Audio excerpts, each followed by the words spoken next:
बिस्मिल्लाहिर्रहमानिर्रहीम। अस्सलामुअलैकुम नाज़रीन।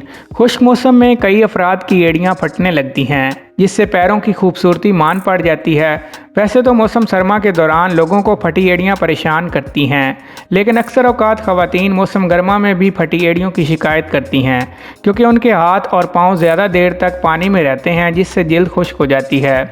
आइए जानते हैं फटी एड़ियों से निजात पाने के चंद घरेलू और आसान तरीके। वीडियो में मज़ीद आगे बढ़ने से पहले वीडियो को लाइक और चैनल को सब्सक्राइब कर दें। फटी एड़ियों से छुटकारा हासिल करने के लिए बालाई बेहतरीन मॉइस्चराइज़र है, जिसे फटे होंठों, एड़ियों, हाथों और चेहरे पर इस्तेमाल किया जा सकता है। अगर एड़ियाँ काफ़ी हद तक फटी हैं तो हफ्ते में 2 बार नीम गर्म पानी में 2 चमचे सिरका और सिकमार्ड मिल्क शामिल करें और इस पानी में 15 मिनट के लिए पाँव डुबोकर रखें।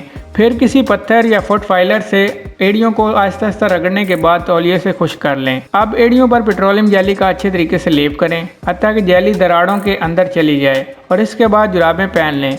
कोशिश करें कि ये अमल रोज़ाना रात को सोने से पहले दोहराएं। फटी एड़ियों और खुश्क जल्द से बचाव के लिए विटामिन सी का इस्तेमाल लाजमी करना चाहिए। पैराफिन पेडिक्योर भी एड़ियों को नरम और साफ करने के लिए बेहतरीन है। अगर आपकी एड़ियाँ ज़्यादा ख़राब नहीं तो मोमबत्ती पिघलाकर मोम के कतरे एड़ियों पर इस तरह गिराएं कि दरारें भर जाएं। इसके बाद जुराबें पहनकर 20 मिनट के बाद मोम के कतरे छील कर उतार लें। ये अमल हफ्ते में 2 से 3 दफ़ा दोहराएं। तो दोस्तों, ये थी हमारी आज की मुख्तसर सी वीडियो। अगर वीडियो पसंद आए तो वीडियो को लाइक और चैनल को सब्सक्राइब कर दें। शुक्रिया।